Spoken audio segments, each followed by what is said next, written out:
Yeah, because you have something to bring on our list. I don't want to do that. So that's all. You know, you take get more than out there. Positive. Yeah. I just think. No, some weeks. Oh, you got it. This is a new room. What's wrong? Which How are you? I wrote it down. So they said, hey, you. Jared's online. Yes. Yes. Hi, Jared. I know, I told my husband, I like the blue and the white, and he goes back to, I do like the white too. Yeah. Yeah. Good evening. Hey, how are you? Lots of reading.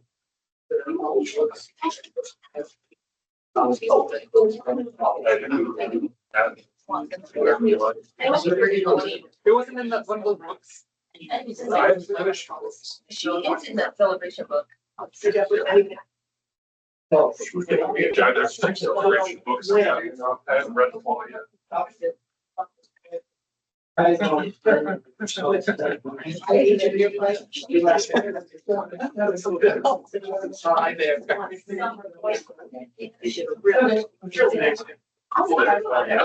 there. Where you sitting there? Where do you want to sit? Anywhere. I'll sit right here. I'll sit right here. My hope is up. There you go. I'll sit next to you. Okay. That was tough. I moved down. I feel like you're fine. You're the. I'm supposed to sit. I'm a director at work. Oh, I'm supposed to be like on the tail end of the hierarchy now. I just did it. I was running out the door, so I probably didn't do it correctly. So. No, I haven't read it yet. So. Put it back on. Oh, you are? Okay.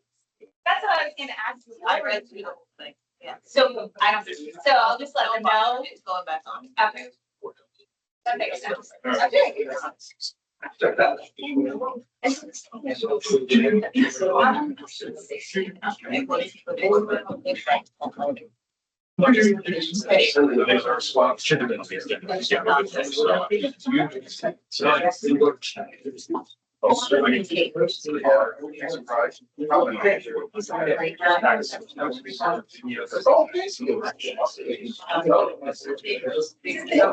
Oh, I lost somebody's name.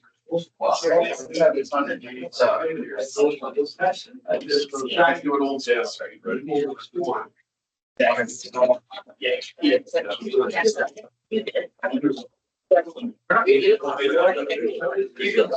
right, good evening, everyone. Wow.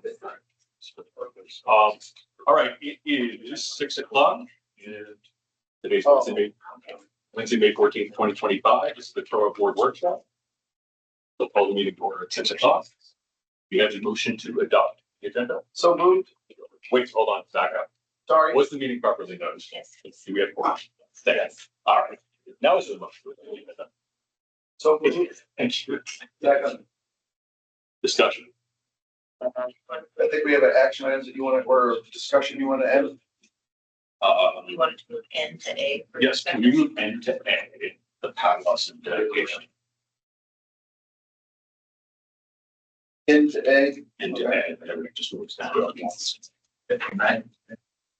Any other discussion? Jared, anything from you? I don't. No, nothing for me. Do you want to add email discussion on this one? The email protocol? No, that's okay if that goes to the board meeting. All right, all in favor? Aye. Opposed, abstentions? All right.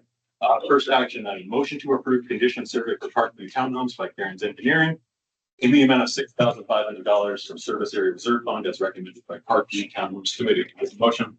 So moved. Second. Discussion. Anything from management side?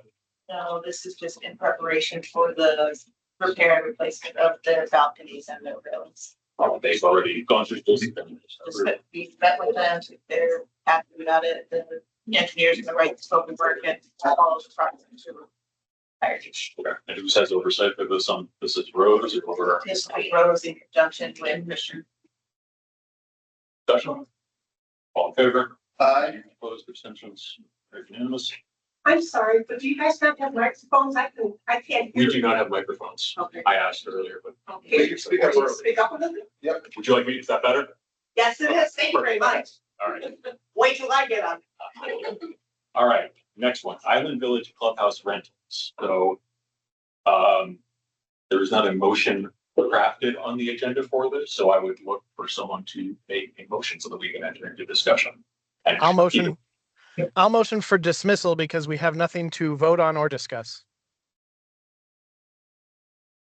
That a motion for dismissal, I'll second. discussion. This is the same song and dance that we Yes. in the challenge, right? Correct. Yes. Do we just need to advise the committee what to do? So can Because we I go, don't want to punt this to the committee. I don't want to punt this to the management. can we get a little bit of a history, maybe either from the rec committee or, I think it's. I don't want to, I know we wanted to just move to dismiss. I think that the challenge that I have with it is that it started as one thing, it moved to another, and now it's just grown into a problem. So. I don't know. we do need, so let's add a little bit more context. to Okay, this. so you know, in 2023, the, Hold on. Only because of protocol, there's a motion for dismissal and a second for that. So we're can we in have a discussion vote right on now. that? No, we don't. We have a motion for dismissal in a second, so now we enter into discussion to talk about that motion. But we're Continue. talking about things where we have no documentation of reference for anything whatsoever. Okay, the Robert's rules is that you talk about a motion, you make a motion, there's a second, and then it's discussed, there's discussion. Continue. so 2023, because of everything that was happening in Island Village and all the issues, the board granted the Island Village community members the ability to use the clubhouse 3 times a year at no cost, so they could get together and gather as a community. That carried into 2024, which they requested to continue that because it was proving to be popular. That went through the rec committee, and that was opened up to all the villages. If they wanted to do something at their amenity center, they would be able to do that 3 times a year as well. Nobody else has taken the board up on that offer. Now the request has come through again for this year for the 3 at Island Village Amenity Center. And it's been, the rec committee wasn't getting a committee meeting together, didn't vote online. It's come to the board a couple times. There's been emails back and forth about it to the committee and the board from the resident making request. I thought Nikki said that there were 3 votes online and she was waiting for the 4th. Did the 4th come in? With a committee of 7 or. Correct. The reason why I second for dismissal is because they're just simply protocol where there's no documentation on anything to vote on. So if we want to still have the discussion, that's fine, but there's really nothing in here to vote on and there's no language either. Okay, I'll call the question. Okay, so we have a motion for dismissal. Any other discussion? Marco, you want to say? We're talking about rentals in general or only for discussion about SARA and gym fee application? If we're talking about the gym application and SARA, Jim is doing a great job putting the people together. I would love to follow the recommendation for parking rec that open for the residents. As we discussed in the parking rec at that moment, open for the residents. And he as an applicant can be the head of two organizations and helping parks rec to organize the meeting for that. If we're talking about the specific Jim's application, this is my suggestion. Follow parks and rec recommendation, open for the residents, and have him as applicant, sorry for my English, as a head of the organization of the event. So, and that would pass with the rec committee's approval. So, okay. Yes, So I think we vote on the motion for dismissal now, because we have that one, unless anyone wants to amend it. In my opinion, for dismissal, it'd be for all the. Just because of the, like, because of the actual lack of documentation and wording, I would vote for dismissal, and then if we want to reword it for the board meeting, as to what Marco has said, I think then provide all the documentation in the board packet and then vote. So you can also, so we'll call the question for a second. You can propose another motion after this if it fails, my understanding too. So, But shouldn't we have like the application in order to vote on it? Shouldn't it be noticed? I mean, because there's literally not, essentially, we don't know what we're voting on. depends on the board's position. If the board wants to take a position that we are going to quote unquote sponsor these meet and greets, then effectively that doesn't need to go to the recreation committee. That's the board's decision to waive the management time and fees and take the onus off of the rec committee. That's the board's. If they I want to mean, do that. I'd be I could see like if you mean like send it to have special events put on the meet and greets, yeah, then you could take that position and have special events include this part of their events for the year. I think the goal that I've seen with this is just getting the community together. It's a grassroots initiative to get people out into the community to come together, meet their neighbors. And it's been vilified, which I think is pretty gross, but nonetheless, I don't think we should penalize people for wanting to do this and come together and meet neighbors. So I think that I agree with you. I also agree that we need to put the documentation together on there, even though I think we all know what we're talking about. I do agree with that. The board member, the board meeting is in a couple of weeks. Yeah. So what I would say we need to do is call this question, move forward, close the on the board meeting. Essentially, we just need to vote on the request as written. And we can go back and say, this is what it is. Is it open? Is it not open? Get a recommendation from Parks and Rec and then vote on it at the meeting. Okay. I just want to make the comment. My reason for the motion that I made, my reason for the motion that I made is not, Charles used the word vilified. I'm not for or against anything. There's no documentation for me to have an opinion on anything. And it sounds like there's a lot of emails and applications and rental fees that just aren't present in this packet.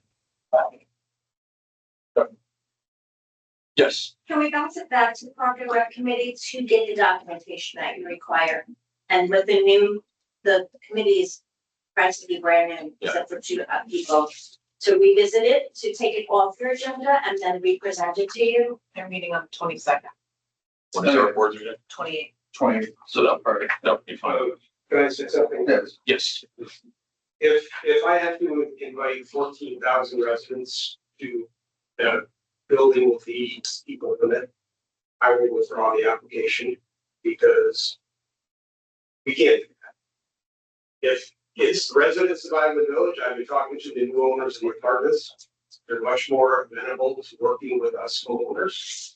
And if they're willing to help contribute as well to it as the enemy has been, then all residents of Iowa Village should be invited. But if I have to open it up to everybody, I've always been opponent of every village having this opportunity 3 times a year out of 365 days to get together, whether it's they bring their own food or whatever.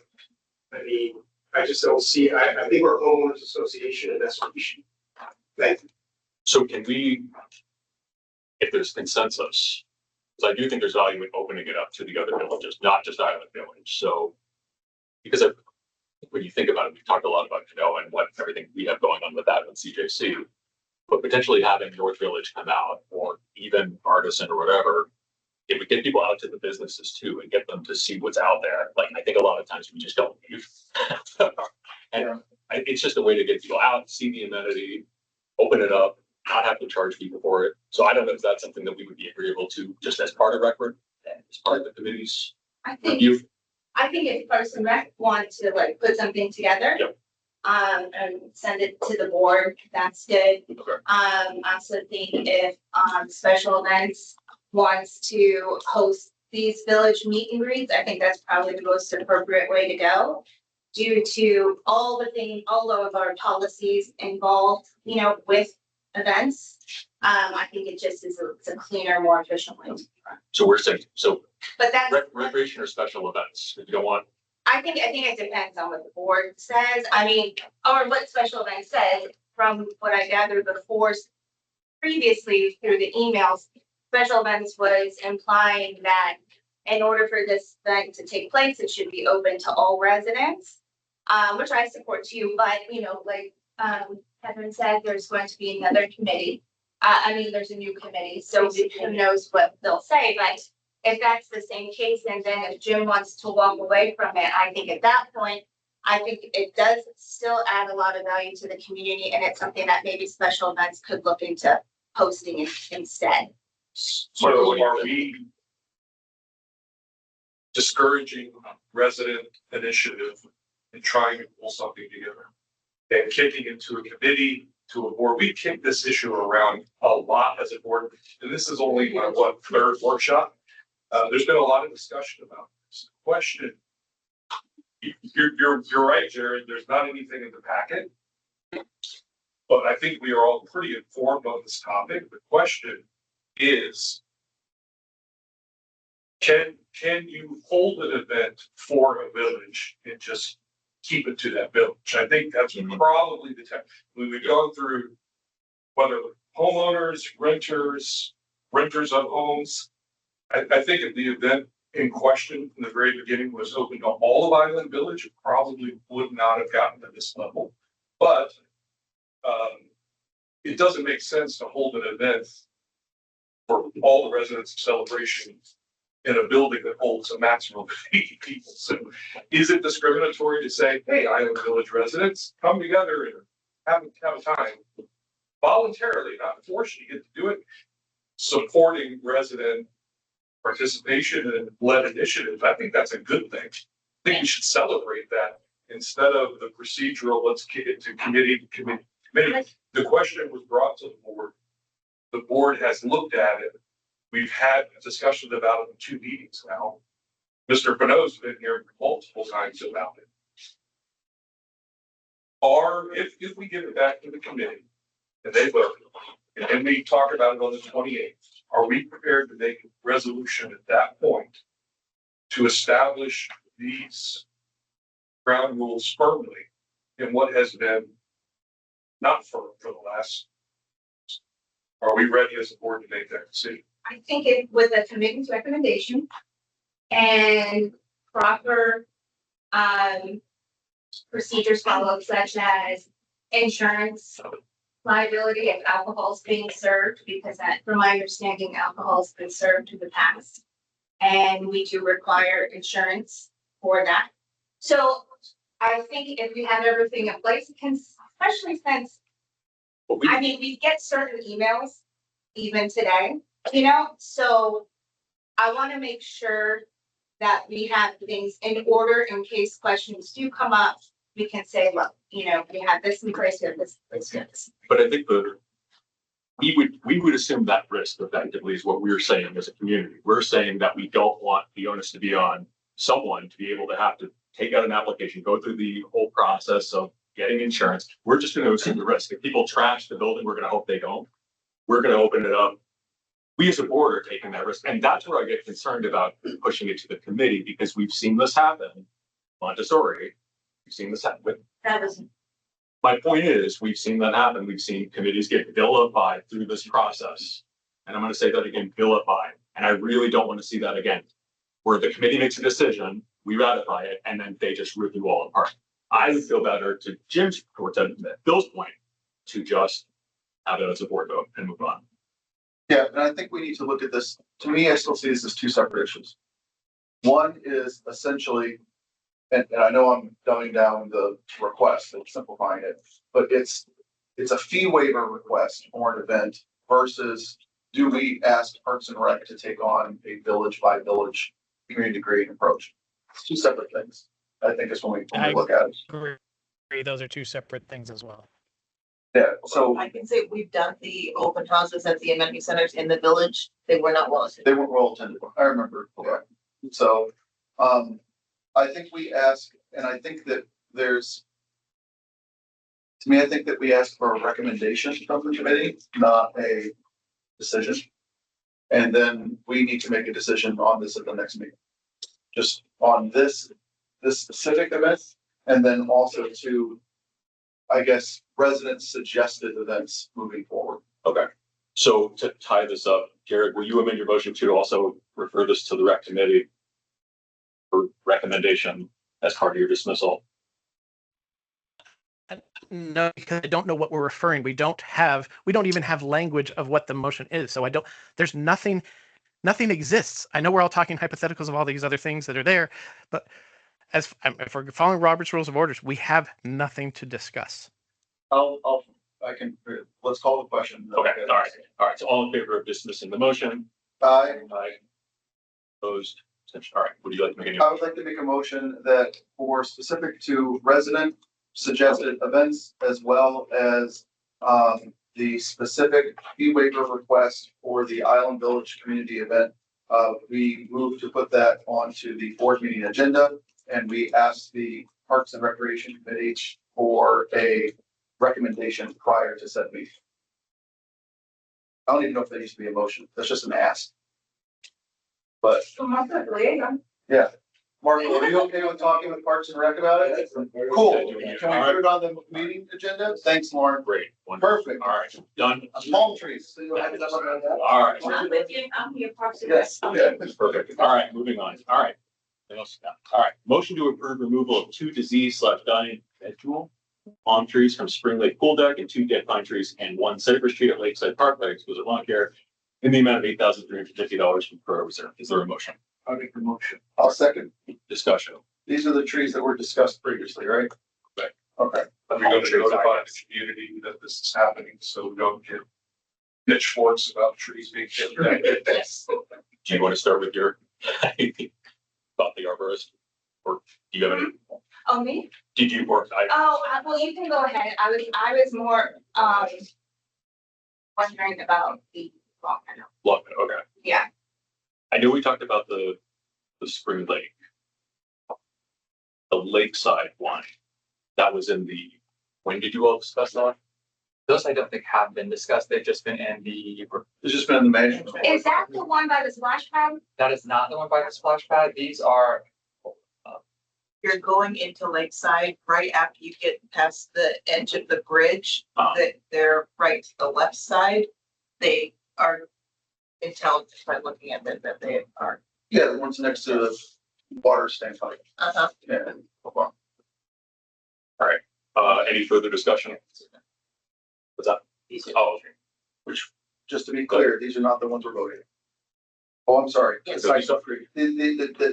palm trees, and then these specific. Yeah, like- these 2 are That's- dead, Yeah. dead pine trees. So the cypress, so it's 1 cypress and 2 dead pine. That makes sense. The 2 dead pine are these ones, and the cypress is the one at the playground. That one's very. The cypress, the issue with the cypress tree is its roots. As it's right by the pool, the roots are attracted towards water. They just know where the water is. They became tripping hazards. We are looking at replacing the turf in here. Fortunately, this turf has to continuously be pulled back because the roots pop up under the turf, creating more hazards. This is also a recommendation from the splash pad stakeholder group, as with the extensive work that we're about to do with the splash pad and all the work, they know that these root systems are going to start to interfere with that as well. The removal of this tree would be proposed to do a canopy and a new canopy tree in its place. That we're looking at seeing if the garden club wants to do a memorial tree before we propose a planting through the CROA. Cool. Anything else? All right. All in favor? Aye. Opposed, abstentions? All right. Motion to approve Blue Sage Service Area Committee request to invest funds. Is there a motion? So moved. Second. Any second. Discussion. This has all been. This is at their recommendation. Right. Yep. All right. All in favor? Aye. Opposed, abstentions? All right. Florida Department of Revenue Power of Attorney. What are we voting on? So you need to, so you need to make the members of management, give them power of attorney to talk to the Department of Revenue, so we can pay your tax bill and deal with any missed payment for tax bill, because we also are under the same EIN as Artisan Park, and their tax bill gets a little bit messy. So the motion would be to delegate to management Yes. authority to all that effort. Yes. Okay. Does someone want to make that motion? I motion. Bill, I'll second. can we just make sure going forward, to Jared's point too, just specificity on the motion? Okay. Discussion. Yes, discussion. Does that form need to be notarized? That was my only observation about that form. Didn't seem like it did, but It it does not. requires That, non-signature or Katie's signatures. it does not need to be notarized, but we do need, their signatures. And they need to be wet signatures, I was told. The coloration. Not that specific. Okay. Is this something that we have to renew annually or what is that? No, it's good until you relinquish it, Why didn't we do this in prior? because we had somebody on staff that was already, Yeah, we, our attorney, that they're no longer. Oh, Yeah. Oh, she was. Who? It was, It's Amy, Amy. Oh, okay, okay. and we weren't having issues with the bills, but now we are. Yeah. They told us we can't talk, they can't talk to us anymore. Got it, okay. Anything else, guys? All in favor? Opposed, abstentions? All right. Committee chairs. So this will be a motion to update the committee resolution to appoint, to delegate the chair nomination process to the committees. Does someone want to make that motion? I'll make the motion. Okay, Second. no discussion. So after we go through this, then they'll go through the normal process at the meetings. But they're upcoming meeting. Okay. Next month. All right, all in favor? Aye. Opposed, abstentions? All right. Action items done. What is the process now? Committee appoint their own. Committees will appoint their own, Okay, you said notify. but we'll, yeah, so we'll cascade that down to the committee so they know. We'll notify the committee. Notify to them. nominate. Yeah. Or you can notify. All right. So action or discussion item A is Pat Lawson building dedication. So, this was my item and, We jumped it in. Yeah. we moved into A. Okay. So I'll keep it brief because I want to get others' thoughts.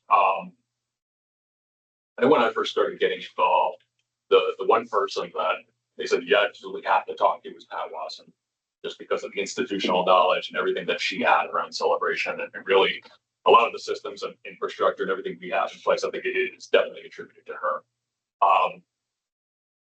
Candidly, one of my regrets was not getting to meet her. I really wish I had the time, because that was the one thing on my CROA bucket list to be able to do and pick her brain on a few things. But I've heard nothing but great stories.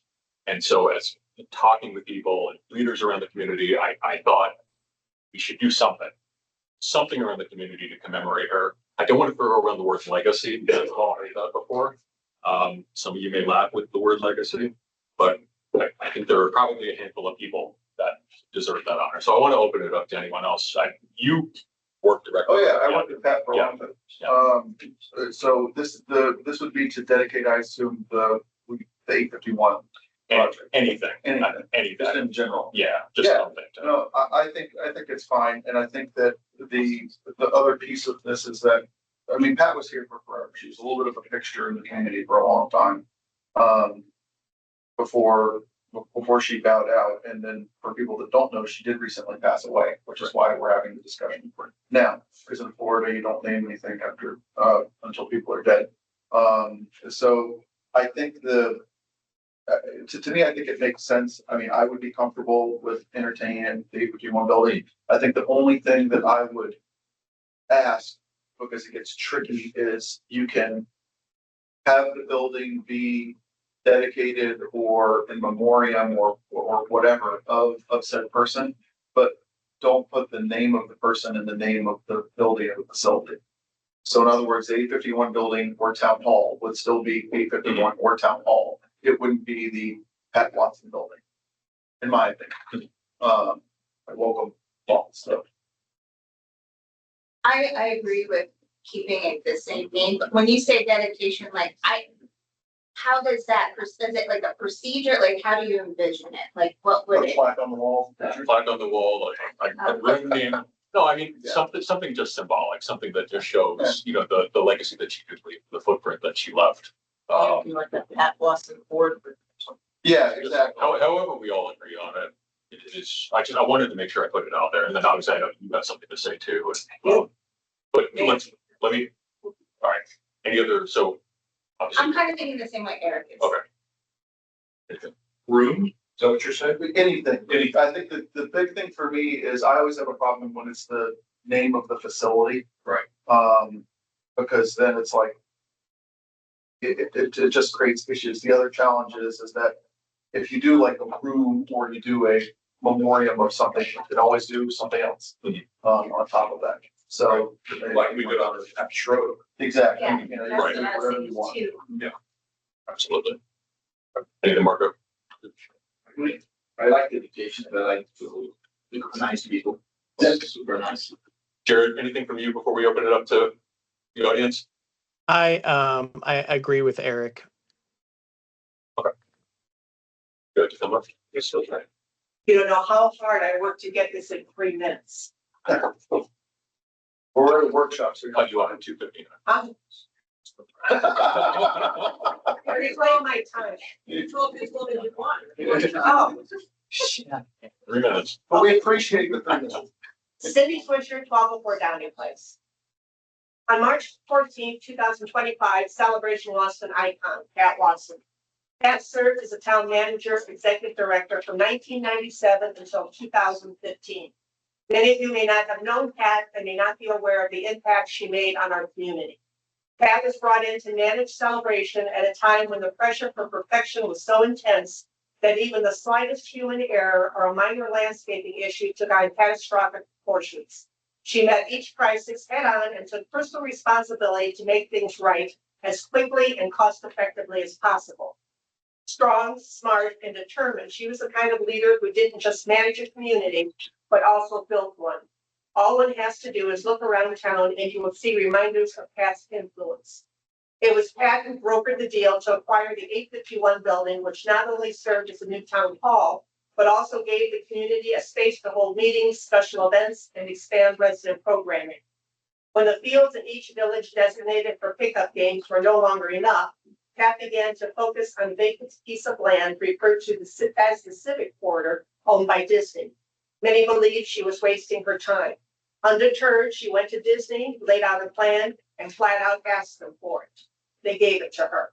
She then negotiated the purchase of the one remaining parcel that was owned by the golf course so CROA could own the entire stretch. Now known as the Celebration Community Field Complex, we have 3 soccer fields, 2 dog parks, and plenty of space to be used for large-scale events for future amenities, thanks to Pat. Many may not know that Pat worked with the Parks and Recreation Committee to reconfigure Lakeside to achieve a better use of space. The playground was moved and upgraded with top-of-the-line Evo's play equipment, a top lot, and a pavilion. 2 more tennis courts were added. The boutique court, the town court, was relocated, and the circle at the far end widened to allow a larger turnaround area and some additional parking. She worked tirelessly to promote a true spirit of intent of what Celebration was supposed to be. She was amazing to watch as she tackled one project after another. She knew everyone and had the clout to get things done. When Pat was contacted about the possibility of holding a marathon in Celebration, not only did she get the backing of CROA, she acted as a conduit between the organizers and the other entities in town to facilitate a successful outcome. The first event was held in 2014, and today the race is recognized as a qualifier for the Boston Marathon. The final example I'd like to give may be the most meaningful. A young man named Simon Sharp approached Pat with an idea to build Veterans Memorial in Celebration as his Eagle Scout project. Pat stepped in and helped promote this effort, using her influence to rally the support of the entire community. After raising $15,000 and coordinating the initial design, Simon was diagnosed with leukemia. 15 months later, Simon received his Eagle Scout Award the day before he passed. The memorial is dedicated November 15, 2008, a year and a day later. Celebration is often referred to as the town that Disney built. One could argue that Celebration is the town that Pat Lawson built. Not only did she carry out Disney's concept, she laid the groundwork for Celebration's future. She touched every aspect of this community, making it even better than Disney had imagined. Her work here is part of Celebration's history, and I think renaming the 851 building would be a fitting tribute to her legacy. Thank you. Go over 3 minutes, but thank you. Thank you. That was really well said. Thank you. Thank you. All right. So I guess next steps. Do we want to? I don't think there's any.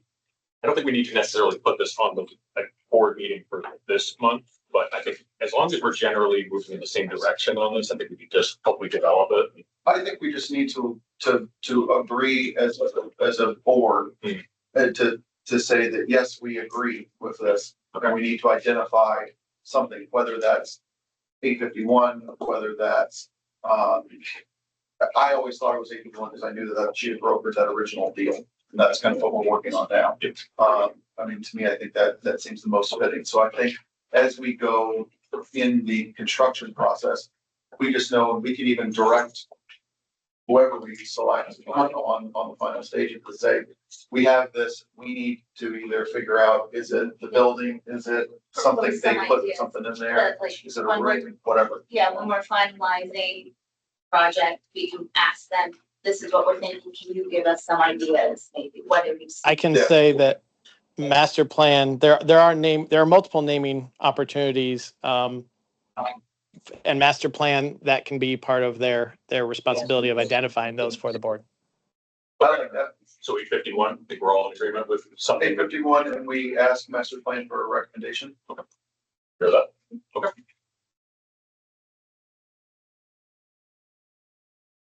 All right, perfect. All right. Thank you. Thank you. Anyone else? No? Okay, good. Sorry. Farmers market? Farmers Market Production Company. What is this? So, farmer's market, it is run by a third-party vendor. They have brought to our, we've noticed a decline over time in the vibrancy of the market. So we asked to meet with them. During the meeting, they brought to our attention, some tripping points for them that they feel is partly attributable to the decline of the market. One of them that they brought to our attention was the fact that this is the only location they pay to have a farmer's market. In other locations, they supply all the staff, they do all the electrical, they do all the cleanup, but they don't pay to use the streets. Here, they pay us a small amount. It's a net neutral program for us because we pay somebody else to clean up on the Sundays. Plus, we're out about, what did we say? 6 hours? 7 hours a week. 7 hours a week of staff time on between Nikki's team and Christian's team in terms of putting up the electrical, taking the electrical down, and closing the streets, and then opening that back up. So the farmers market has proposed that they would like to not pay anymore, but they will take on the burden of doing the electrical, closing the streets, cleaning up the streets afterwards.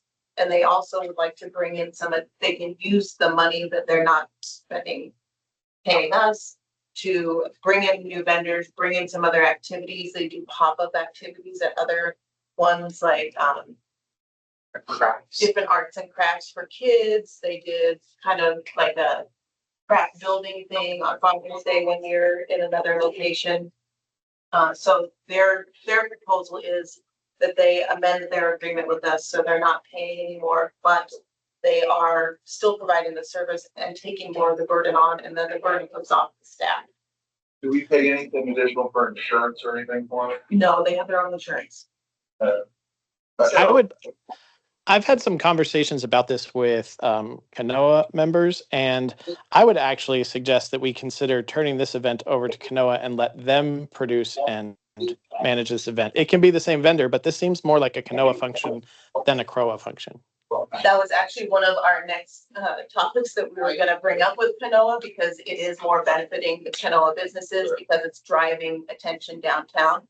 So They have expressed interest as well, so. All right. So we're adding that to their agenda for their meeting next week.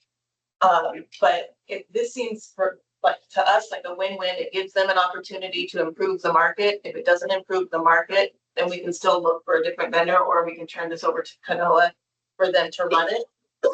And takes a cost and staff time off of CROA.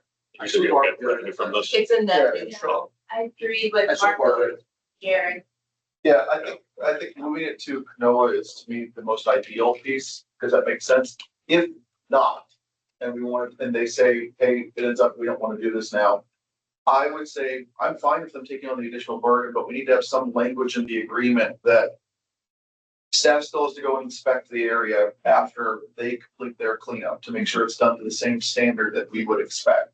If it's not, then there needs to be some sort of a, we got to charge you for a cleaning fee or something like that. That would be the only piece, but I agree, ideally, this should be funneled to Canoa, but I also don't necessarily know if I want to, if they were to say no, do I think we should just stop doing the event? Is this coming to the end of the contract? That's why this is coming up? No, so we've had a number of conversations with them on Nikki's level, and then we haven't been going out to other farmers markets to compare because there's been a decline. And then we just opened up the conversation with them, and during that conversation, they brought this to our attention and what they felt were their tripping points. So we said we would bring it to the board as a proposal. It gives them, we thought as a win-win, because it gives them an opportunity to prove themselves and improve. It doesn't mean that we can't still go out and look for another vendor if we choose to keep it in CROA or move it to Canoa. And it takes a burden off the staff, and it's not a money driver for you guys. No. So board action, so Canoa meeting will happen, they'll discuss it, and then we'll take the next steps based on what they want. Yeah, then it'll be on the board agenda for action. What action would we have to, is it just delegate, like, It would either be amending the agreement to allow them to not pay us and it keep being a CROA one, or pushing it to Canoa and That would terminating be on the the board agreement. meeting. Yeah, And how long is that term usually? Is it It's an 3 year? annual. It's an annual. Okay, so if it's not working as we expect at the end of 1 year, bring it back. If Canoa doesn't want. yes. any other discussion? All right, 1 minute playground landscaping improvements. So this is the same project that we were discussing, I think around October of last year. When we approved the Long Meadow landscaping improvements for the meadow section and the Long Tree Alley section. In that discussion, we have paused all the landscaping around the playground area as we were doing the upcoming work on the playground. As that large portion of that has concluded, and we are looking to start the work in the valley in the next 2 weeks, we are bringing this back up as a discussion. This is for. We do have a landscaping plan as well that has been provided. And then I know Katie would like to talk about a couple of trees in there, which we can discuss as well. Yeah, I just, I was looking at the bid and I saw there was a removal of 2 trees, and I just kind of wanted to get some background on that. Like, why is that necessary? I went out here today too and looked at those trees, and I agree with you that. So what I saw was the canopy. It was interfering with the canopy of the end of water main. There's a little water main down there. Okay, I get that, but it looked otherwise. Simply okay. Yeah, so it's these 2 trees here. We do have Brian also being showed at the meeting to answer any questions that the board has any for Brian. One of these trees is directly on top of the water main. We did have a large issue with this in the fall with ECDD that did the tree caused complication that prevented them from fixing an issue promptly, and have requested that we do something about this. So was the issue fixed? Were they able to It was fix it? capped off. So they capped it off.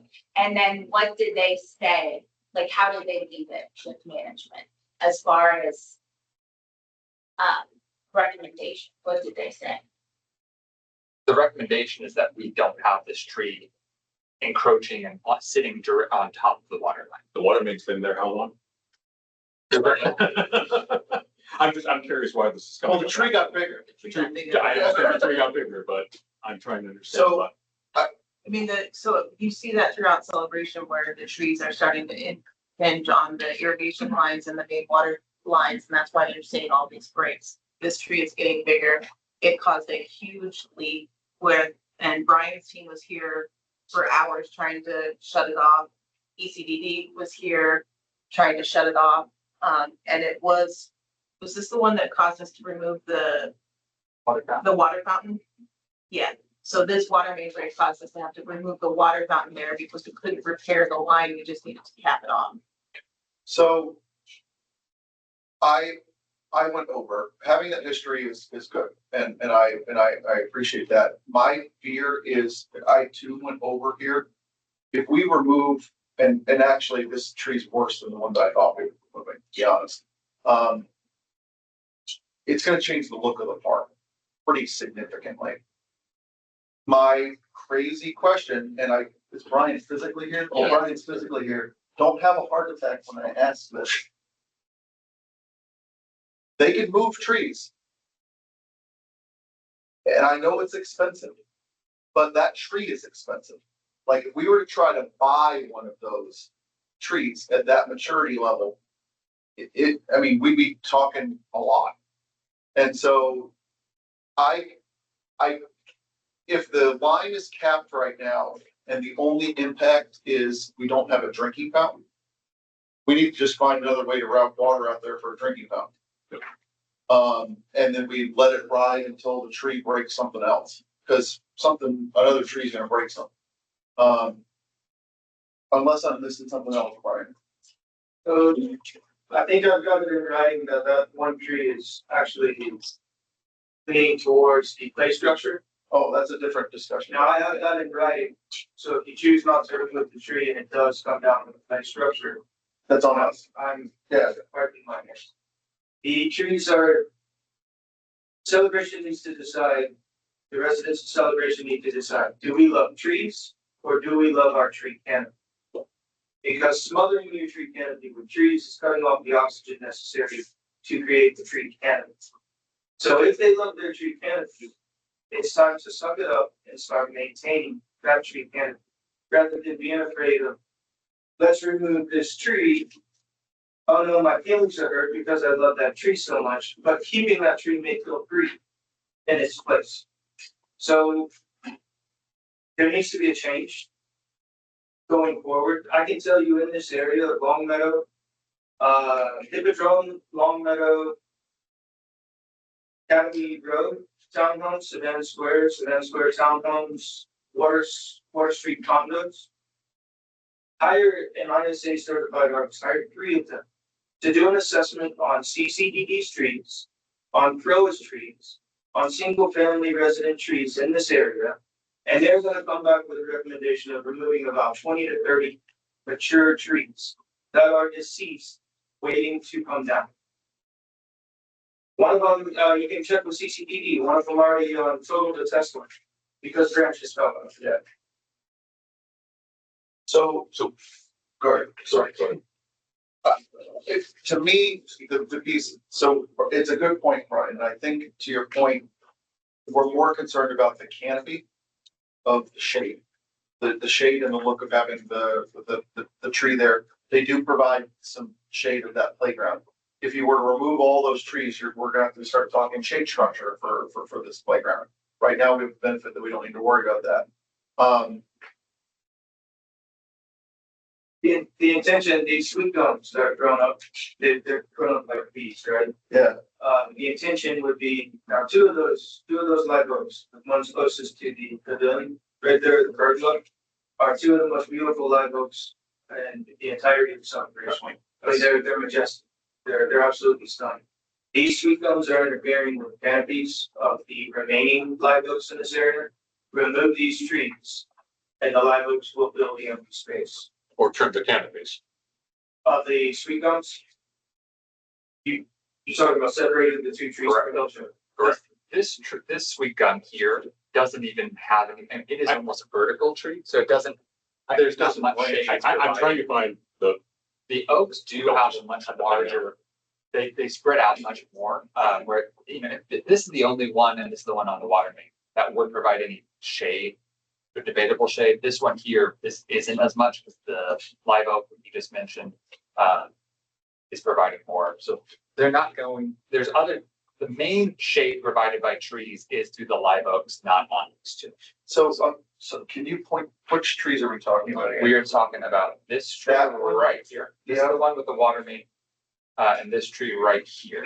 So it's hard to tell in a picture, but the Yes. tree is only this right here. Yeah, I screwed up. I thought you were talking about the trees that were on the ones out of frame. So on a And then- picture, you know, like this, it's these two yellow dots. These two and these two little triangle spaces are the ones that do provide a lot of the shade for the playground. I thought we were talking, I thought we were talking about that bottom triangle. So you were the ones inside the Yes, sidewalk inside the path? sidewalk. No, we're not talking about those. Okay. My 2 cents on this one, it's worth it. I've seen instances where we get a certified arborist engaged, and I've seen instances where we don't. And so what is the process for that? Because it seems like in this case, when Brian got his opinion, when do we not get that? And should we request that here? In my opinion, we should, because to Eric's point, that's gonna have a pretty major impact. And I think before we say yes to cut it down or whatever, we want to make sure that there are options explored, in my opinion. I would like to propose that if we ever remove a tree or a shrub over 6 feet in height, then we need to have an opinion from an arborist. Is that too short? Pretty much every tree. I know it's pretty much every tree, but unless it's, No, it's, I mean, Over the out. So the big, so rather than the height of the tree, that's a better way. In the tree business, that's how we measure those. so I think that, and this gets rid of ambiguity, right? Because then I think we need to decide on a caliper rating, to Brian's point, and then that way we just know that if Brian says, hey, I think this tree needs to go, and it's under the caliper rating, comes to the board, we say, yep, it's good to go, it's under the rating, we'll pull it out. Because it's not that I don't trust your recommendation, it's also too, when we come back and if someone comes and says, well, it was a really big, nice tree, and it was over a caliper rating, I can then back up and blame the arborist, and Brian at the same time. Now I got 2 people to blame, so it makes it a little bit easier that way. But I think we do need to put some definition around it. So can I ask another question then on the arborist, you're asking about an ISA certified arborist. Right, not just a tree guard. So if I pay the $400 and take the test and become an ISA certified arborist, that changes nothing about $9. But we'll just put it on paper. Now I have the same credentials as someone else. I think the difference that I would look at, to be honest, Brian, is the second person to blame. we're paying you to cut it down too. That's also the difference. Yeah, So there has to be a So we separation. want to, so that what you're asking is you want outside. An independent arborist, you have a financial interest in cutting the tree down, yes? I'm just saying, I'm calling what it is. I pass the money on to the ISA arborist. to pay it down. When you cut the tree down, though, you're giving us the recommendation to cut it down right now. That's ultimately you. So if you're the ISA arborist or whatever, it's still coming to you nonetheless. We're writing the check to exquisite, right? Okay. So the point is getting an independent arborist in, just look at it. Give us an unbiased opinion, then we act accordingly. So what is, if we're all in agreement, you need anything from us to engage? All right. Anything else? so, but I think we need consistency on it, because I'll be honest, the other part of me goes, Brian knows a hell of a lot more about trees than I do. Look, he just corrected me in the meeting, don't go up height, go up the caliber. And I'm sitting here and I'm kind of going, we need to cut the darn thing down if someone's telling me to do it. But I think that the catch is that, speaking frankly, the community is very contentious, especially about trees. And so essentially we need a double check and balance of everyone to say, are we all on the same page? Yes. And then take it. I don't know, maybe I'm being too conservative, No, but You're trying, the area that is a little issue on here is we have so many different things that we're cutting down. So, like we just mentioned, the dead palm trees Yeah. that are fully dead. in that sense, it would mean we would still have to pay Arborist, arborists to about come look out at it and and say, say, yep, it's dead. I know, I would recommend the approach where we continue what we've done in that, as far as our board structure currently, where we bring all of these large landscaping items to the board as a discussion item, we discuss it. And if we need to get these arborists, like has just mentioned, we have time to do so before we present this as an action item to the board to make action on it.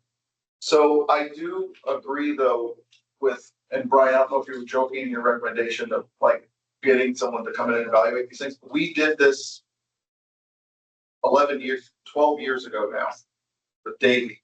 Davey brought in and went through the whole community. And you could even still see those old tags on some of the old trees that they did. And they went through every single tree. CROA, CDD, we paid for the whole kit and caboodle.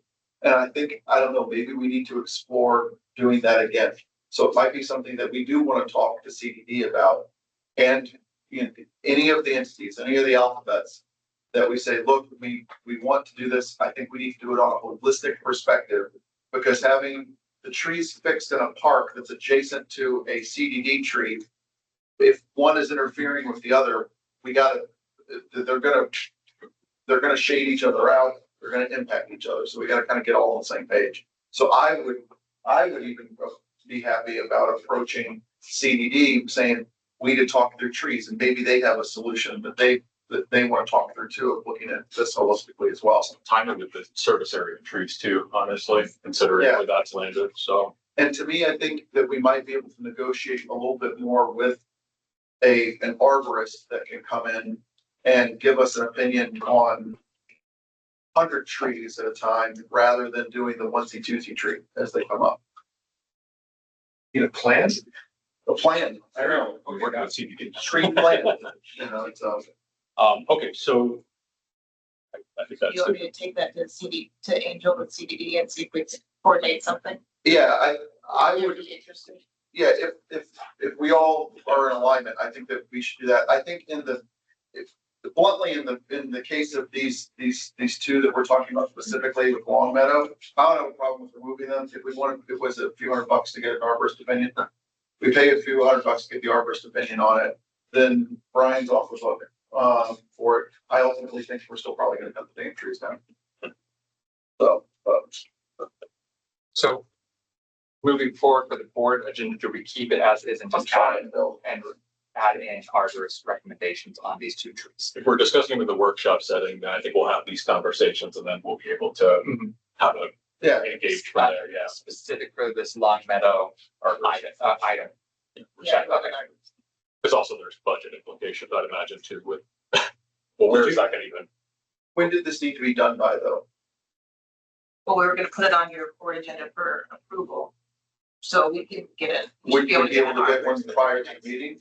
Okay. It gives us a week. Ryan has the same. Week and a half. So to what Derek is saying, I have to double check the actual footage, but in our maintenance contract, I believe we go to 12 feet for like tree trimming, tree canopy, stuff like that.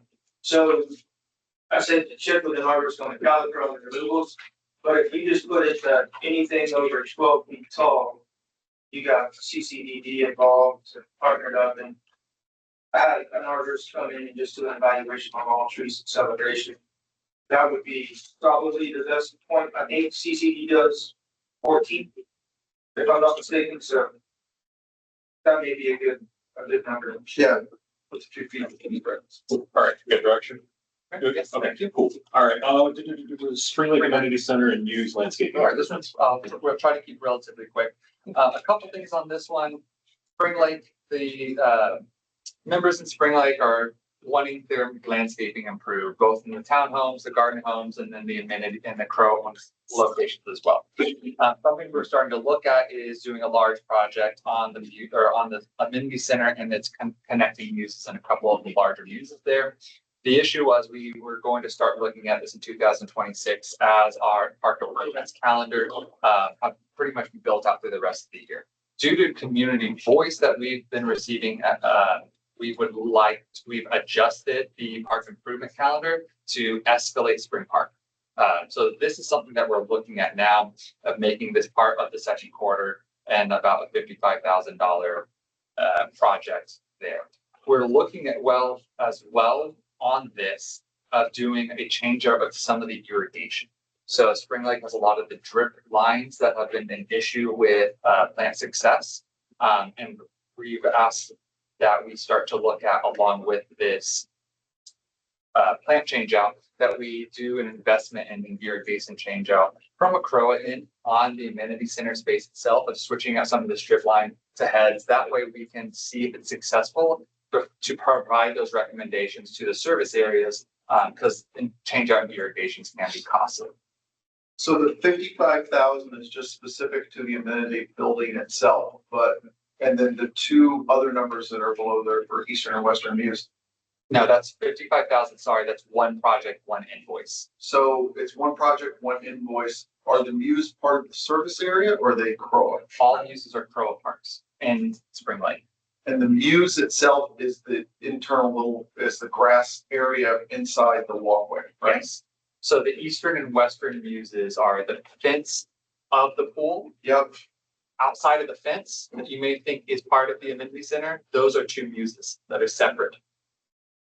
So we're looking at or addressing this as a holistic one location.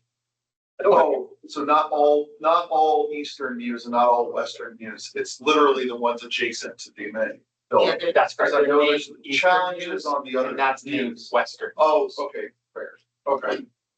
So we would then use this as a guinea pig test to see if we want to roll this out to the rest of the service area. Yes. I get it now. Okay. This one, we may pause on putting it on the board approval until we also have the irrigation estimates as well, so we can pair those together. But we're just starting the discussion on it as we did improve this park calendar timeline to include this project, and we were delayed some other projects that were. Are there anything significant that's delayed? Founders and amphitheater, and then an Olmsted Muse and Long Meadow. The main reason why we're looking at delaying these, these are mainly more improvements. They're not bad. And we're not, like I said, we're just getting resident feedback on wanting this facility in Spring Lake. Yes. I think they've been doing irrigation, Forever. yeah, for that area, so I think we should address. I would be comfortable with this being on the board meeting, even with a up to amount for irrigation. Okay. If we could do that, I don't know what the opinion of everyone else is, but I mean, it's not gonna get any cooler in the short term. But, and it looks a little rough, so. The irrigation is going to be from a separate reserve line that does have the funding for that project. We have some rough numbers that fit within the budget amount. Are there any other where we're looking at irrigation? Use or is Island Village. Yeah, Island Village, especially in the service area, so. Yeah. Right. That ends the discussion on my end, unless anyone has some questions on it.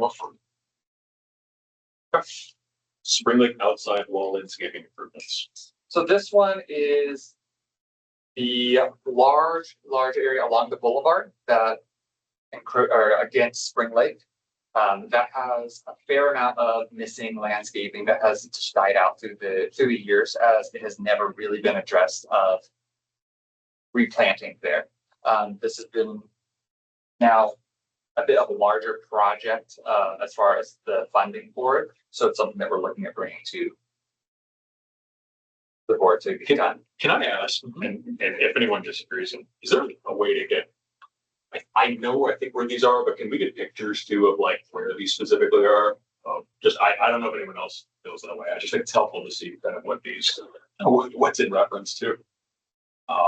And then I don't know if Brian can do this, but maybe even like mocking up like what the design proposal. I see like obviously like the list of what is installed, where it's going. I think would be helpful. Yes, actually, that for this large project on the amenity center is one that we have requested a design proposal from, similar to the one that you have received for Long Meadow. The views.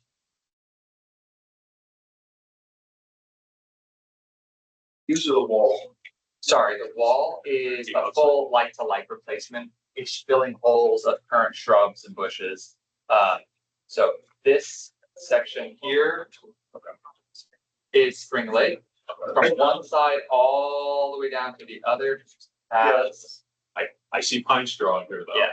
And that's, no, It says mulch. Oh, instead of. no, but, No dash pine straw. no, but there's my understanding is we're talking about removing pine straw from ARC. So Yeah, yeah, they're that's, talking about it. We haven't voted on but it. I'm saying, so that's, So I would like to ask Brian, though, I know this is a like for like placement, but is this a right plant, right place discussion? Yeah, all of the plants on the outside wall, there's holly, Indian hawthorn, juniper, these are all tough plants. Do we know why these died? Yeah, the irrigation tails for the townhomes, the townhome club, townhome controller controlled this area. Got it. Okay, so Right there, now, like the weeds are uncontrollable because there's so much just bare space. yeah. Okay. Meeting, agenda, votes, yes. whichever. Yeah. Park bench replacement. Unit benches, do you want to? This one had pictures. Yes, you're right. Like they call that place like the swamp, right? The bench. Trade, I call it, trade. I like that, horse trading benches, there you go. Consistencies. So it looks like we've got 9 benches. What do you? Do we, sorry, I'll shut up. You want to pontificate? a quick overview for the community. For the community, we're going to probably see park benches on here as we do have this as an annual line in the reserve. So we're approaching this as I know we just started this conversation in the fall as well.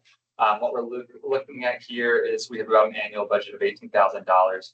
We're looking at replacing some of the furniture in the lakeside kiddie pool that is currently some lounge tables with 6 benches. These benches are specifically chosen to work with the splash pad.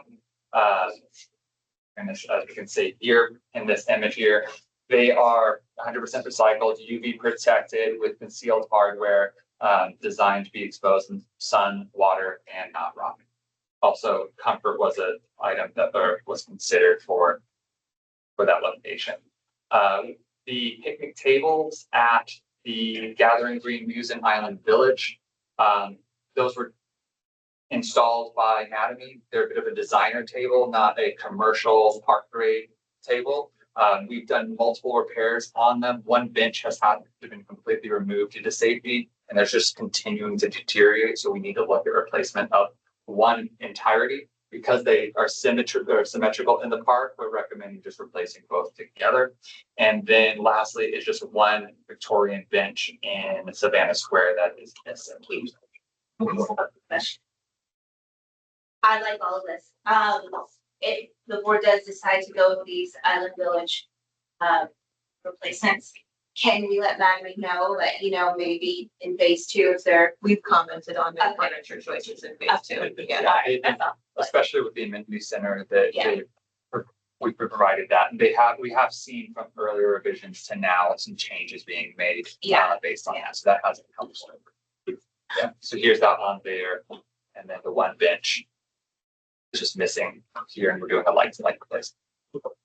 I would like to have our furniture always updated. And I love you like the good choice. It's really expensive, but looks like they last forever. The benches that are out there, I believe, are closed. These ones, Yeah, I'm 90%. I mean, they're not conforming. Yeah, no. Yeah, and they weren't treated ever, so they were just fully exposed wood. yeah. As you see, we only have actual wood in those Victorian style benches, which are metal with wood slats that we can replace the slats as time comes. So we're not having to do full equipment replacement. And the wood's gonna be a little bit cooler than you want plastic. Plastic, warm. Anything else? Bench replacement. All right, neighborhood security officers, armed versus unarmed. So at the last meeting, we had Maybury up here to talk about what they're doing around security. And there was a discussion around armed versus unarmed, and I believe we were going to talk about, we wanted to move forward with armed, because right now it's unarmed, correct? And how do we want to approach that as a board? So whoever wants to go first, go for Eric. We'd like to start. I'll pontificate. Go for it. I'll be very brief though. I don't think there's any, what we are hiring Mayberry to do is not life safety protection. We are hiring Mayberry to check IDs and check for improvement. There's absolutely nothing that is worth shooting someone over that we're asking them to protect. If they are in a situation where they feel threatened themselves, then get out of it and call the sheriff. We are not asking them to intervene in any sort of a life safety manner. I agree with Eric. Bill, I agree with Eric. or Jared. Fully agree. I have no, What was up? I was saying I agree with the consensus on this. I don't have a strong opinion one way or the other on this. Okay, and I know Don, I'm talking to Don about this too, so I'm not good at this. Do we need to vote on this? It's already in our contract. It's, yeah, that's been the direction they've been given since day one, so Okay. we're not changing anything. How long will be their contract? It comes up for renewal annually, We just, yeah, we and you Just- just renewed it. just renewed. Okay. Yeah, I think it's April. That it gets renewed. I was expecting that to go a little longer, so that's good. Okay, the discussion, sorry. You did, okay, thank you. And they talk, maintenance sheds and celebration. I think I know what this is, but can you? This was brought up by the master plan committee. Jared, did you want to talk to this, or do you want me to share Joe's? Yeah, go ahead and just, since you're there, share Joe's input. Okay. I'll have follow up. Okay, so we've been talking to the impact committee about the maintenance shed and the struggles with its lack of size, location, et cetera. There's really not other places in town to put the maintenance shed. We're not sure we could really get to the water lines running correctly if we were even to try to permanently install a bathroom there because of the location and the way the land sits. Joe Zolik was recommending to the board that we engage in discussions with CDD to share part of their lot as part of a maintenance shed area, shared space between our teams. Which lot? Their physical lot, Oh, okay. their building areas. They have a large fenced in area behind their building.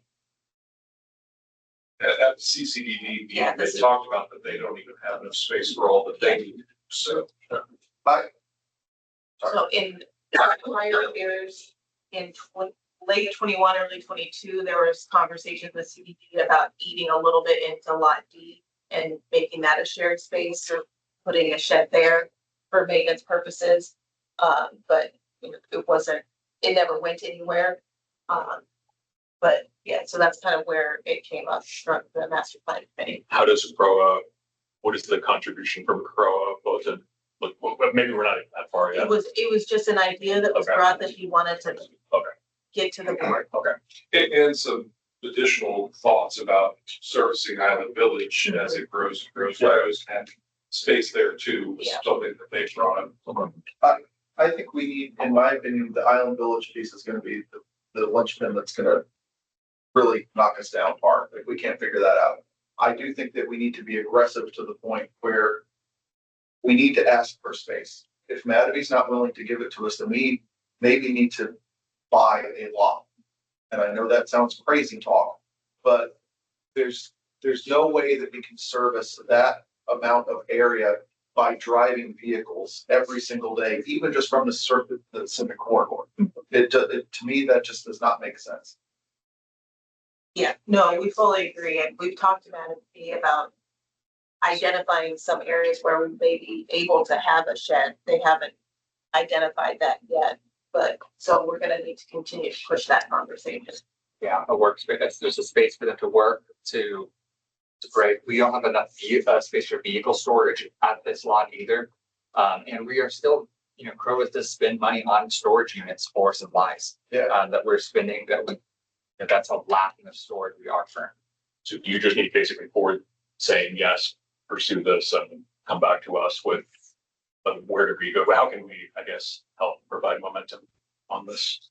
I think it's more just a directive as an initiative. Right now, it's just kind of in balance to master plan. It's bounced around, but you know, if it's something that we can have more, there's initiative that they want to, we should continue looking into options, and if those options are funds, that's something that that the board is looking at. CDDs of government, can they force land be given to them?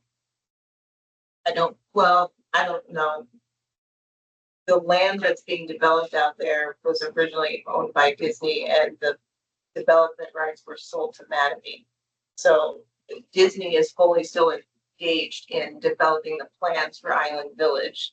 And all of those lots are subject to the deeds and restrictions as written by Disney. So do we need to talk to Celebration Company? We might need to. Yeah, because you think in their master plan, they would take into consideration how is everything going to be serviced and have some space for that. So I would ask them, Yeah. what is yours?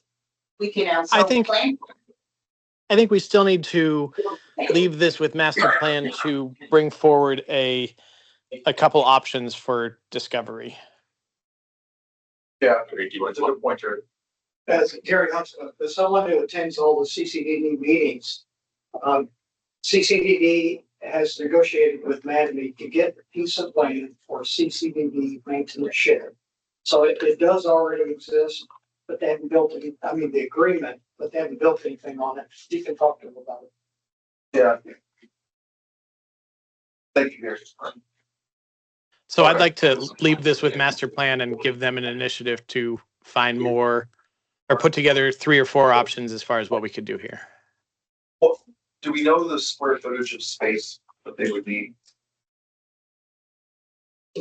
Because I mean, Yeah. we say shed, but it's really probably more than Yeah, that. it's more than a shed. It's a workspace and storage space and parking. I just want to make sure we give Jared enough information to go to the master plan with something like tangible.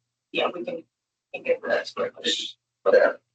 Because this should also include the maintenance shed and any improvements that are happening on our existing facilities. Right. Else on sheds? Large scale home modifications. If you want to talk about this, so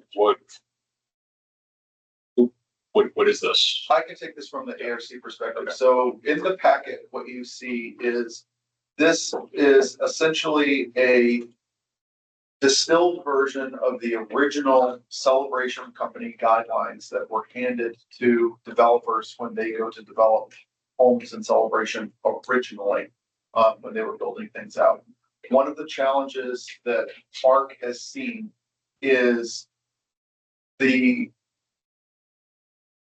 scale of projects is going well beyond just I'm adding an outbuilding or I'm adding a small addition onto the existing structure. We're gonna have, we already have had proposals for tear down rebuilds. We're gonna have more. We know it's going to happen in the community as the location in the community is desirable enough to present those situations. Detached structures is also a tricky subject when it gets into our existing design guidelines. Because right now we have a design guideline for structural modifications. But if I'm building, let's say, a garage that's not attached to my house, that's technically not modifying the existing structure I'm building, only building. So this is in the proposal for them to be able to provide when someone approaches ARC and says, I want to do this, we can hand them this packet and we can say, this is the design guidelines that you need to follow. It lays everything out. It also simplifies it because right now, the solution that we technically have is if you want to do a tear down, rebuild and celebration, here are all of our design guidelines and I need you to fill out every single one of these applications. And that's not a fair burden to put on the homeowner as well, but right now that's the only option we have. So we're trying to figure out a way to catch up a little bit with where we're at with this. Great. I would also say that this is something that the Architectural Review Committee feels very strongly that when this comes forward, that we need to figure out a way that essentially ARC doesn't manage the day-to-day on the application. that we would need to either bring in a third-party architect to help us or someone to be able to assist. Because doing a meeting of this scale to go through all the details really requires someone to advocate on behalf of ARC that it's not fair to the other residents that are trying to get the other applications through in the meeting. So would Jeffrey be able to do that? And is there usually a fee for the larger like applications ever? Right now, there's nothing. That's been discussed, that if you were to do this, would there be a fee that would need to go along with it? I don't know the mechanics of how that would even work though. We don't charge for applications Right, today. yeah, so there are other communities that charge. But yes, Yeah. there's definitely precedent for it. And would Jeffrey be the person to assist with I that? think it could be Jeffrey. I think that it could be, it could be anyone. I think the catch that we would have is there will be situations that will come up where Jeffrey's the architect. Oh, So we're gonna need a backup. You're gonna need to know that, hey, we're gonna have, and even if we were to just name it as a consultative architect and not name a person, we would then determine at that point in time to say, like, let's say Jeffrey's the architect, does that mean that we talk with Bumpus and Associates? I don't know. or was or it someone Al? else. I don't No. know. Mark Jones. Mark Jones, yeah. Heavily engaged from Rick's Kiss. Yeah, so, I mean, I think there's other options out there, but I think that we would need to, for something of this, if we were to move forward with this and put this out in the community for these type projects. Yeah. We would need to associate some level of fee with it, not as a money-making venture No. for us, but essentially to cover the cost of the consultant. Can we get an idea of what other communities charge or? Yeah, I mean, it runs the gamut from like, for any small application, it's just an admin fee for the cost of the time to process it, to having to put down tens of thousands of dollars as a security deposit in case you damage something in the association. Are we staffing for this? No. Not in the slightest. So that's also something we need to talk about. So I think where ARC would go with this, ARC would essentially be relying on the consultative architect to make the recommendation to ARC on what to manage. But there's going to be management time implication involved in this somehow, some way. We have one ARC coordinator right now. And that's one of my concerns, honestly, just how do we. I agree with you. I do think this is a detailed document. If we were to have an architect working on our behalf as a association rep that can go through it, if they know that they need to follow this document, I honestly actually think that that management time, I don't want to say it would be minimal, but it would offset a lot of the back and forth. Because right now there's a bunch of back and forth. Yeah, that's fair. So, Gary, Gary's going to talk about this. Anyone else before? The rest of the come up? Hello, Gary Husband again. I definitely agree this is needed because we've been talking about it for a year. For the very reason you mentioned, Eric, is there have been some tear downs and rebuilds and discussions.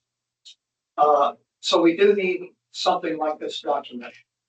And it comes from a good source. However, it's not ready for prime time. And I'd like to give you some big picture issues that I found when I read the document. So these are the big items. It seems to replace the current design guideline for structures, which is dated February 2016. Because 95% of that current design guideline has been pulled forward into this document, which is good. But we need to mention, for instance, in the current proposed document, that you intend to dismiss or cancel the previous document. There are people in this community that have been here for decades that still think it exists, and you need to tell them, no, this document now takes precedence, we're canceling the other one. As you said in section 2, it refers to a CROA manager of architecture. We don't have that person. So is this a new position that you want to appoint by the board? Is it a position to be filled by management? Is Art going to do that? You've already answered that, no. We don't know what it is. In the statement of responsibilities, enforcement, and fees, we recommend that we state the actual charter reference. So reference, residents won't think that this document is a paragraph or outlines new information that doesn't exist. I found references in the current charter that support all the sentences in section 2. And I'd like for you to put in the reference, like Charter 5.2, 5.6, so that people will go back to the original source and say, oh, this has always existed. The board is not doing anything new. They're just codifying it and maybe attaching a dollar value to something. And yes, there is a sentence, a chapter in the charter that allows the board to assess a fee for review of architectural diagrams. Just haven't been used. You need to create an exemption for TCC has approval for new construction and planned developments. CROA doesn't. It actually states in the document that CROA approves all new residences. That's not true because TCC granted all the approvals for Ivy Village. That sentence has to be changed.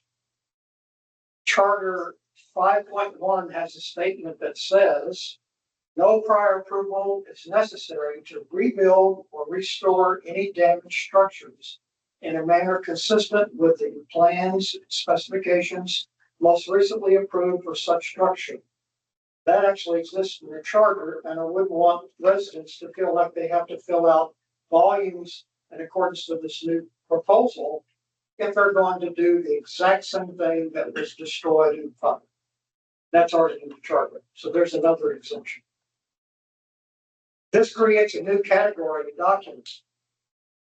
It's not a design guideline, it's another document, and it doesn't fit our category of documents that's listed in the charter. There's one page that lists all. My recommendation is make this a design guideline that encompasses everything so that we can attach it to the page that already has the design guidelines. Don't make it a separate document that in the mission statement on page 2, under missions and functions, it talks about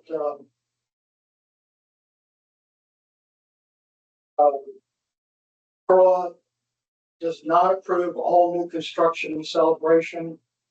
TC approves new construction. I didn't mention that. Some other issues are there's some missing forms that were in the table of contents. There's misspelling errors. There's some form letters that don't match the table of contents. There's a lot of editing and corrections that need to be taken care of. Yeah, no, thank you, Gary.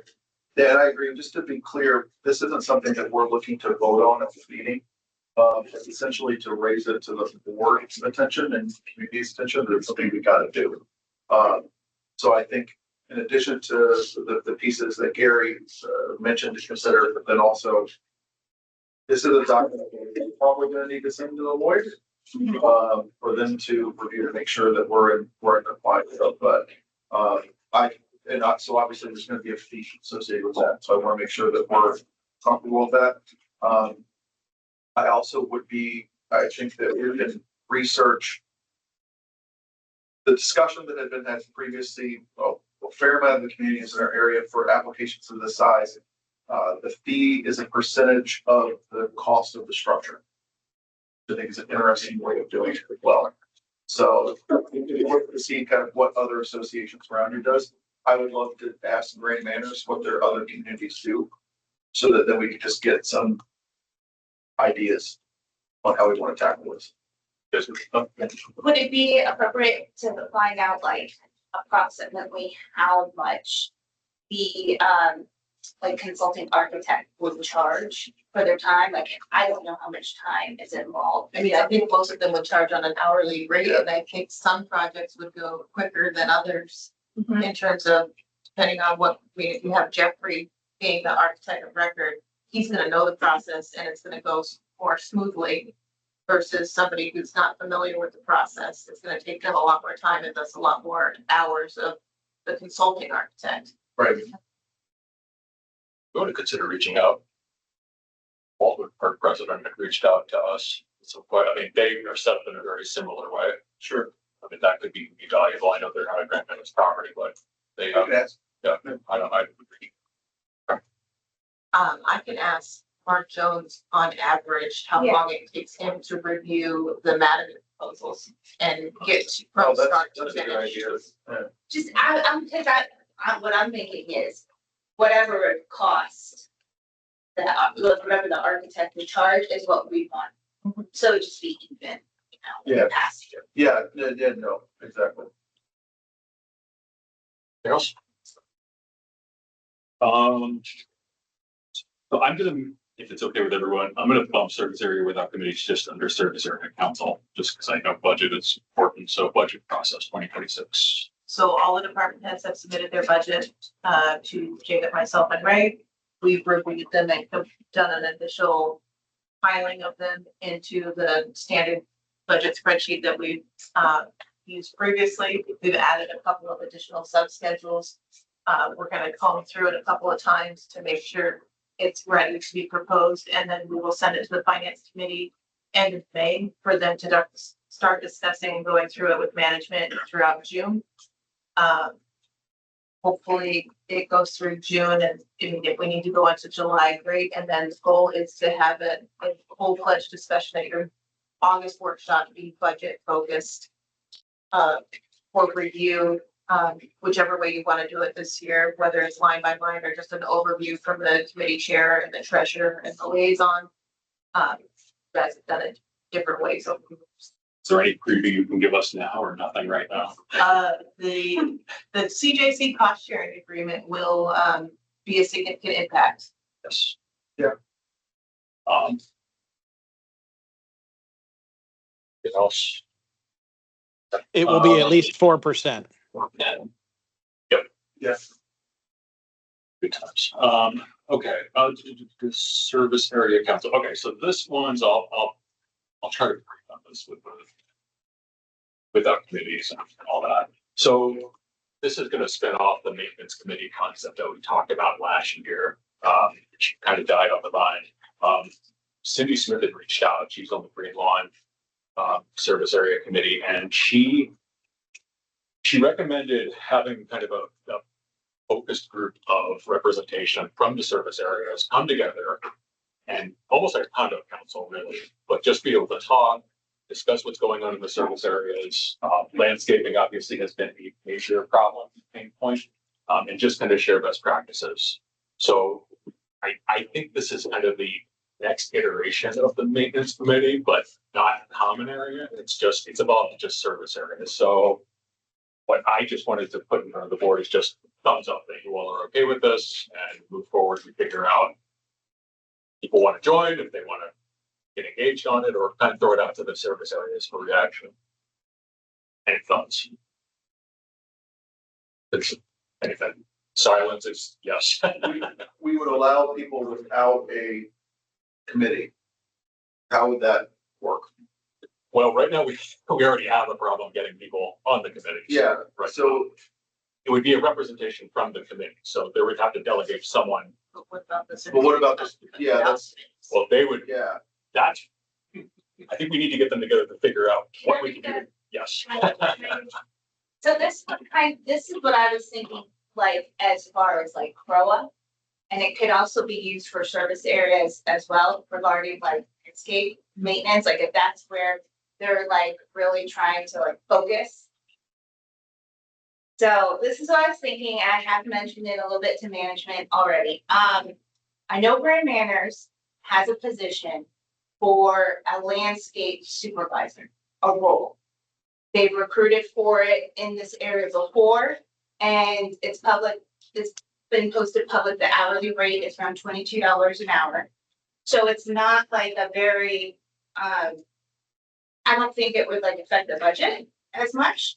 But basically their only job would be to go and make sure all the landscaping projects are done to 100% satisfaction. They send out the invoices once all of that has been met. So there's kind of like that, just that's their only focus. And that would be something that I was thinking that CROA could do. I don't know if it could be a share between CROA and service areas. And then it basically is a way to like protect our investment on all of our landscaping, just to make sure that everything is done 100% and not kind of like, I understand that management does do that now, but It's a very fair point, as we were discussing that even recently, as our facilities team is real, even the leadership there, they are fully focused on either large facility projects that we're doing or our internal maintenance, not the landscaping, because those are contracted services. So really all of that right now is sitting under my desk. So Yeah. every landscaping plan is, either have to be reviewed by myself. The service areas, the service area management does do the landscape walks for the service areas regarding all of the CROA parks and everything. That is something something that we agree that could be looked at. I like the idea. I still think the problem I'm trying to solve for is the service areas don't talk to one another right now. They all kind of do their own thing. Even the projects right now, like Academy Grove will do their painting project. Parkview will do a project. That's based on their research study. Well, right, but even just conversations around like just what they learned with the vendor, what they learned, or just around project execution. And I think I don't know if that's necessarily a management function to be able to share that. I think having the actual owners in the room to talk through that. I'm trying to literally workshop this. What if you, so we were talking about doing another service area town hall in June. What if we have this a topic of discussion at that town hall and get the feedback from those with committees and those without at that town hall? We'll publish an agenda for the town hall and say, these are the topics that we want to discuss with you, in addition to getting feedback on the process, the back office process changes that we've implemented. And we can also throw that out there. Sure. Yes. On the service, the Ivy Village Committee. Yeah. Is so difficult as it is to get a consensus on authority of what needs to be done. There's a lot of fighting, not only with ours at times, that I hear about from the other committees as well. I think it's gonna increase it if you get everyone together and say, hey, somebody's gonna take over. Mm. If you do decide to get somebody to supervise all of that, it really must be someone from outside the community who will not say, hey, my area needs it more than yours. Right. Yeah. I agree. I think the other piece of this too, where it's a little bit different from the condo council perspective versus the service area council, is the condo's gotta have a representative. They gotta have a committee. Yeah. Like there's gonna be someone that shows up. If not, we know at least a board that we can point to. Some people live in a service area because they don't want to deal with anything. That's the whole point of being in the service area. They say, I pay someone to take care of all this stuff for me. Take care of it, figure it out. So I think that it's a double-edged sword, because we have some people that want to be really involved, and we have other people that are polar opposite. They say, I know that's what you're supposed to do. I do like having this at the town hall as a town hall discussion, because that's a community-wide type thing we're getting feedback for. I do, as Katie pointed out, the oversight of just the service area and landscaping in general, just period, across the community is important. Because that's the majority of what people see. It's also one of our most expensive contracts that we have, whether that's the CROA contract or the service area contracts that we have. So I agree with that, and I think that's good. And so we haven't identified the date for the next service area town hall, but It would be July after the annual meeting or the Q2 meeting, which are all in June. okay. The feedback I get, we can work through that. I think more of a Less presentation. less more presentation, yeah, a lot of conversation. So, okay, thank you all. So, service areas literally keep me up at night. It's a lot of SEC left conveniently when we. What about Facebook? What's that? Facebook, keep your living. Mulch fees. Personalized CROA communications, I'm gonna kick this to the, this was more so for the service areas. So they all have their own. So CROA has a email blast that we can send out to everybody in Celebration, and each service area has their own small email collective that we send out e-blasts to them on a regular basis to communicate with when we're starting pressure washing, if there's a large landscaping project, if your landscaping schedule changes that week. Yeah, there's also discussion, sometimes we get requests from service areas if they want to reach out to their, or if the committee wants to reach out to their service area specifically, while we cannot provide specific information on homeowners, their information, we can send out that on behalf of the service area committee's request if they're looking for input on this, or a service area made this adjustment. We can send it out specific to those. So is this more a byproduct of people not checking their emails, or is this also maybe a communication channel? We enhanced it to add text messaging. Do these go out by text message? Is that they do not? That would be an The- opt. yeah. They That's okay, so we have to do a visual to Well, get and it. if you don't have your email in CRNet, then we can't email you. Not everybody has an email in CRNet. So maybe this is a communications committee type. I think what you do, it sounds like, is at the town hall, Yeah. we have the ability for residents to ensure that their email is added to CRNet. We're putting it from the auto with a keyword code. Yeah, here's the way to do it. I also think that if you're sending out these communications on a regular cadence to the service areas, then you just know, hey, if there's anything you guys want to include as a committee, we're coming up a week prior, send me what you want to include. There's some gaps somewhere, and I don't know. And again, we can talk through even onboarding, like when people join the service areas when they first, I know they go through like the welcome process and they get packets, but I don't know. I We think talked about updating the welcome packet to have a service area specific okay. section for those in service areas. Okay. Waiting for the new comms manager to come on board and help work through that process. But yeah, they do get dedicated CRNet communications based on what's happening in their community. Sure. Who's writing those? Is that Rose? Rose and Delise write them, but they go to Jacob for final review and approval, or if he's not here, then So they're not going through comms. When she was on the. No. Okay. All right. They're much more operational specific than. Well, that being I mean, the said, message is important. they would often consult, their offices are right beside each other, and they often consult on what the messaging is before it reaches. Like Lauren said, And it's often duplicated in the Monday matters too, if it's like a large project. All right. It will be a busy town hall. so like Roseville, I mean, they received at least 10 to a dozen regarding their large landscape change out that they did, where it is in the phases, what's going to be happening, we're about to do extra irrigation. All of those types of things go out. Okay. All right. Thank you. We talked about Pat Watson, organizational health check-in. How's it going? Everything just. Yeah, I mean, the staff are good. It's challenging not being in the same location, and we're seeing that starting to grate on the teams. It's been a year that we've been spread out, and it's starting to take a toll on especially on the front counter team and the Parks and Rec team. It's a struggle to help them feel engaged with the rest of the staff. Good, I got a question on that. What the hell is taking so long with Blake? They're right on They're track. right on track. We were supposed to have a community presentation in February. Like, that's like, originally they were like on board and we were waiting. Are we like close? They finished their 60, yeah, Oh, sorry. they finished their 60% drawings on time. They're working on 90% drawings. So you're looking at and have full drawings done in June. Do we need, We're on schedule with what the schedule has been. okay,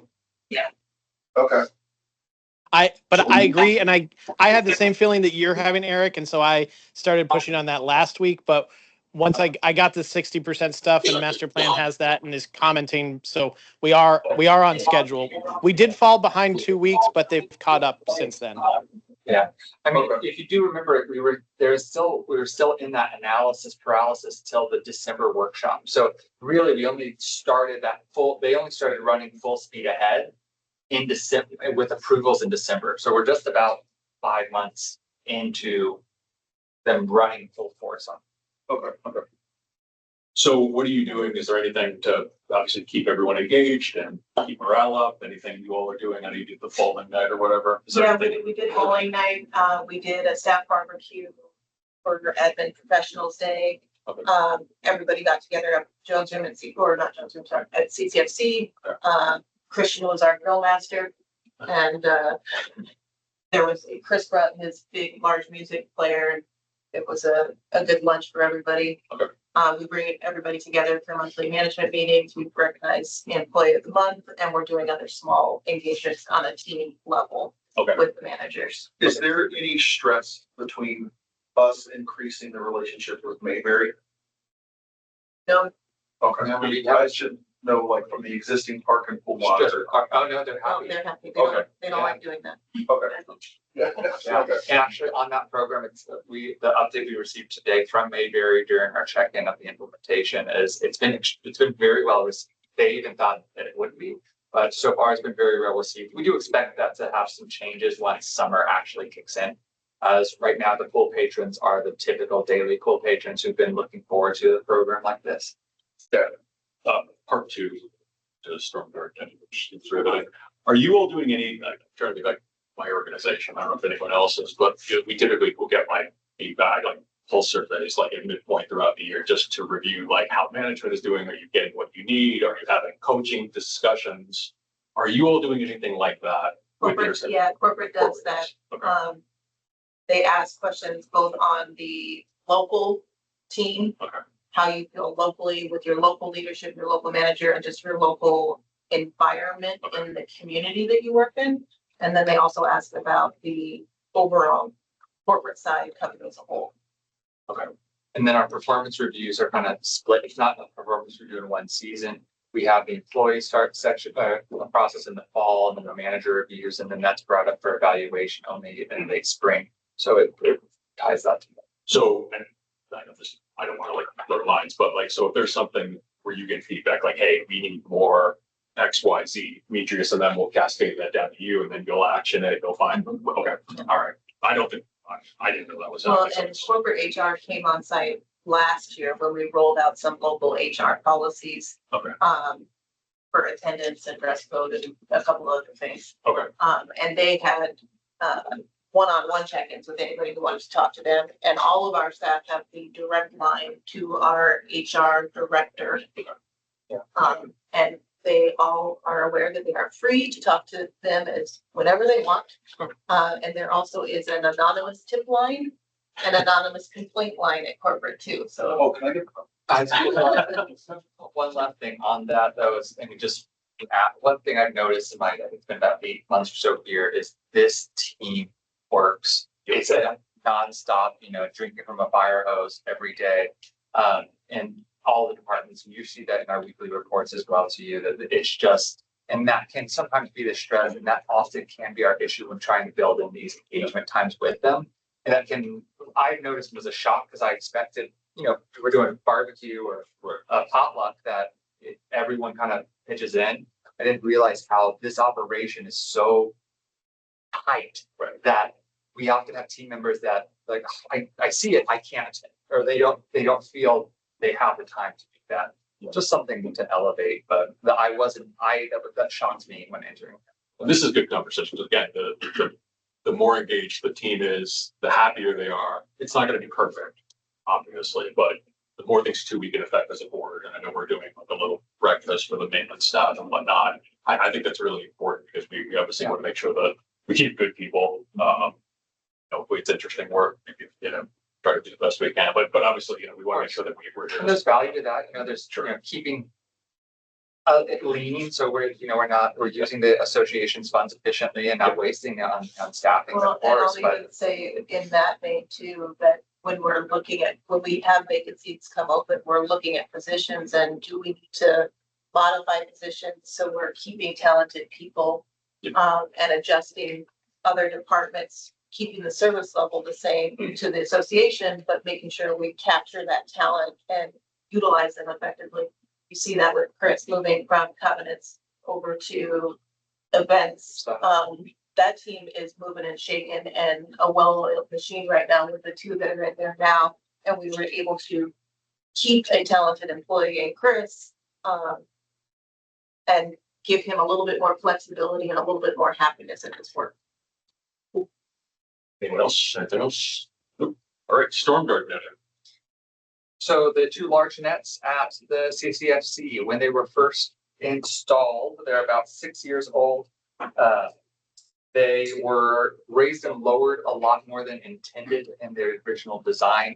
That has rapidly aged the pulley system to a point where it's not usable to its efficiency. At the base of them, they're starting to get holes, and even we've brought out support guard to look at them. They're saying with the weather conditions that we have here, it's just fully aging the system, and it's looking at replacement. It is a bit escalated for replacement from what the reserve study had, but after talking with the company, it's time to do it. It's within, even if you were to bring it down from its inflation number, it's still the quote that we have at hand is still within line. We did struggle on this a little bit because we could not get additional quotes. Again, we looked, and then because of this, the type of netting it is to withhold the high velocity of balls, the balls hitting it, and the features it has for whenever it can drop during hurricanes and high storms based off this pin system. We were able to get a letter of proprietary from this company as well. So it's just something that's on here that we'd like to put on the board agenda for approval.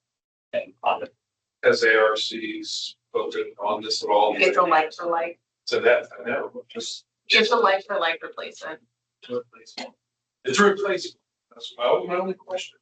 The holes that are in the bottom of it though aren't from, See? plus lowering it and raising it. No, It's that's from from us stopping. looking at it. Yeah, it's us poking at it. Yeah, okay. What's the shelf life on these? It's supposed to be 15 years. in the reserves, it's for 15 years. So the weather you have here and The poking. the poking, the sheer use of the CCFC is constant. And when did we replace it last? It's original. It's Yeah, it is, okay. So does it qualify for reserves or no? It Yes, is. it's funded in reserve. It's just not funded yet. We're a little early. Right. 'Cause it's been- We're 9 years early. And we're escalating. I know they're in the business of selling nets, but do they have any recommendation of how we can put something in front of it for people that poke it, like or balls that hit it, like in the use area? So we have Throw a additional, director in front of them? Yeah, we have additional clips that we'll be getting so that it gets pulled up when the landscapers are out there, so it doesn't get hit by the That's equipment. smart. But I mean, some of it is, and It's just as what it it is. is what it is. There's animals out there too that, like to chew on nets and cords and, Tractors. and, kids kicking soccer balls at the net. So, It happens. And not utilizing the pulley system like they did originally in the first couple of years will help extend at least that part of the system. And we're, with this acceleration, and the reserves are still, what I've heard, they're a little bit. There's been some things that have accelerated more rapidly than others. Are we still going to be in an okay place even with this acceleration, with some of the other Yeah. things that could be? As long as we continue on track of not pulling the funds for AD1 that are expected in expenditures for this year, then we are looking at a good place by year end. As long as we start funding, or that's in the budget as well as funding it based off the recommendation of contribution. that's the other large impact. Anything else on this stuff? Then I will. So I guess the one last thing on this, then you will be seeing this on your board packet with only one quote with a letter of proprietary from the companies. Okay. Yes. Motion to adjourn. Marcos, Second. second. Okay, all right, we're adjourned at 7:50. 10-minute meeting. Thank you, everyone.